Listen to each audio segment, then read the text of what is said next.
Asked for, I always enjoy hearing stories from childhood. And I like to ask people, what's the very first thing they remember happening in their life? The very first story. Me tearing up my dad's Cadillac sedan DeVille. How old were you when you did that? I had to be like 4. 4. 4 or 5. Tell me the story of that. This is before the day we had the electric garage door opener. Yes. He pulled into the alley, got out the car to open the garage door, and I pulled the gear. And the car went boo-boosh into the garage. Yeah. I think that's probably why they made the law that your foot has to be on the brake before you can switch gears. I don't know what I was thinking about, but yeah, it's a bad experience for me. What happened next when? I think after I did it, I was so terrified, you know. And how did Dad react?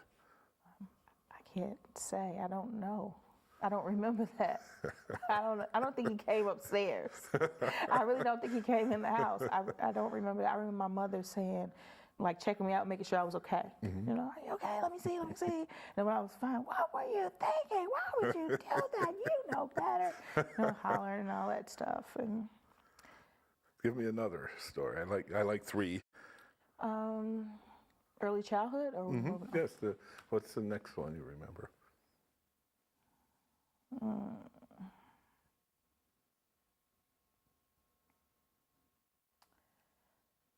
Graduation from 8th grade. I was very disappointed that I didn't get salutatorian and valedictorian. And they had this one special award called Candidate for Link that I qualified for. And I got the letter in the mail, and it told me that my parents made too much money.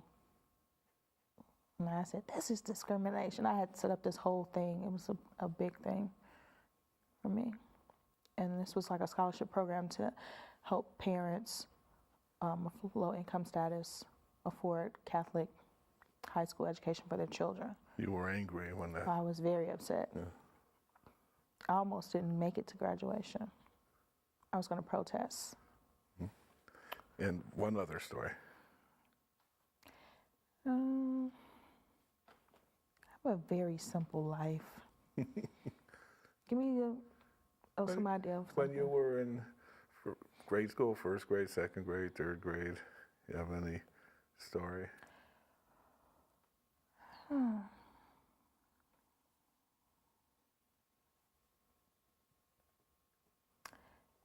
So 2nd grade, no.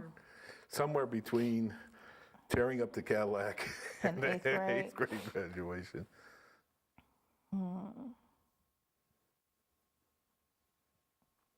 My brother went on prom. I thought he was leaving, like, for good. I didn't understand what that was. I just know he got dressed up, and I had an impression that he was married, or he got married and he was leaving. And that's only because we're 12 years apart, so he has a big brother parental kind of role that he took upon himself, you know. How old were you then? Oh, God. Let's see if he was... I was pretty young. He was 12 years apart. 12 years. So you had been just 6 or 7? Yeah, or... 6 or 7 years old. And how did you feel when you thought he was leaving? I was hysterical. You know, I was like, come. She was like, come see Aaron. He looks so nice. And I'm like, oh my God, he's leaving, you know. Now, one thing I enjoy doing is going back over these stories and trying to put a headline on them, to pretend that they're like going to be in the newspaper tomorrow. And the story of the little girl who pulls the gear and smashes the Cadillac through the... What? Now, a headline in a newspaper usually has a verb in it, some action, so let's work on that together. What kind of headline would you put on that story? Curious. Because I was curious. I know that for sure. Curious.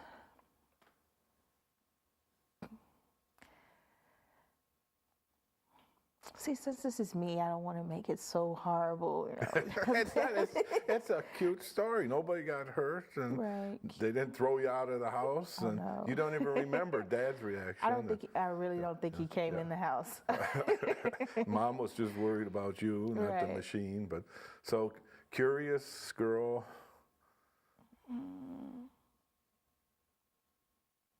gives Cadillac the okay. Gives Cadillac the okay. Right. But you didn't give it the okay, It though. saved my life. Or it can withstand going into the garage. I don't know. I just know the back of the car in the garage was tore up. Yeah. Curious girl tears up garage. Something like that. That's fine. And how about the graduation from the 8th grade when you were so bitterly disappointed? The privilege suffers. 2. Tell me more about what you mean by that.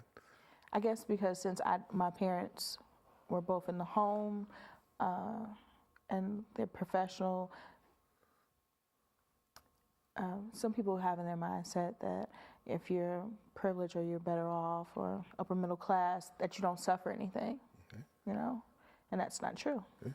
And then the last one, my brother went to prom and I thought he was leaving and I was... I think I was just a little off.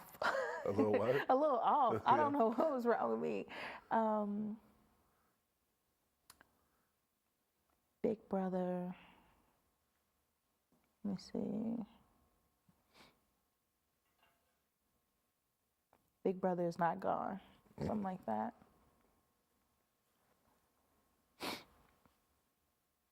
I enjoy hearing these stories. How does it feel to share them? That's fun. When he went on prom, that was hilarious. They told me I did an Academy Award winning performance. Like, they were like, go take a picture with him. And I walked over there like I had lead or something for my leg. They were like, she's so funny. And I was serious. I'm like, don't go, don't go. It was fine. But he had to tell me that he wasn't leaving. You know, no matter what my dad or my mom said, you know, I wanted to hear it from him. Because once he said it, I was like, oh, okay, he's going to prom. Didn't even know what it was. Now, do you, with your degree in school counseling, you have any idea why I'm interested in these stories? No. No. Nobody's ever asked you things like this, or you haven't? See, I always ask for moments from the life. Okay. I mean, I'm always looking when a person is struggling to make choices and decisions. They usually draw upon stories from their past that are profound enough to capture the very essence of who they are and what they want to do about life. So though on the surface they could seem a little not that important or not that substantial, they usually are almost like advice to yourself. And so, like, for example, the last one, you know, is telling me that maybe part of your interest in counseling is about separations and people going away and attachments and staying connected, and you know, that may be a lifelong theme and a lifelong interest of yours. Possibly. But possibly not. It's hard. Right. But it does seem that, you know, maybe transitions in life are important to you. And, very much so. And terrifying, can be terrifying. And right now, what are you facing? Right. Transition. Where to go? Yeah, where to go, and sometimes it feels just like that when you saw the family pulling apart or possibly pulling apart and wanting to stay connected. So transitions make an impact on you, and it's something we need to remember in our work together, because as a counselor or social worker or whatever advocate you go into, I think your heart really goes out to people who are suffering some major transition, some big change, and I think you're a real good specialist in helping people deal with change. And even in your first story, you know, the headline is most impressive to me, because it sort of captures a theme that I heard in a lot of your answers when you said curious girl, and then you stopped. But curious girl is Tara. Oh, yeah. Yeah. You love the books, you love learning, you love studying, and probably that's why you're thinking of another degree, because you like to learn, and you know, the master's degree is not enough, isn't sufficient for a curious woman today. Right. And learning is very essential, very, very essential to you. And then, you know, that tearing up the garage, I was amused by that because that's sort of where you're sitting now. You're sitting in that car, your foot can't reach the brake, and you're pulling that damn lever again, and you don't know which direction that car is going to go in. But this time it's not car, it's career. Right. And Oh, that's a nice touch. yeah, well, but that's what you're telling me. Yeah, Yeah. okay. Yeah, that you're a little afraid in your heart. It seems to me you're pretty clear on what you want to do, but there's a little bit of nervousness about pulling the wrong gear and tearing up that life that you could have right now, this guaranteed life of a school counselor, and moving away, going to another school, another transition. But your advice to yourself is, you're a curious woman and you're going to pull that gear. Regardless. Yeah, you're gonna take that risk.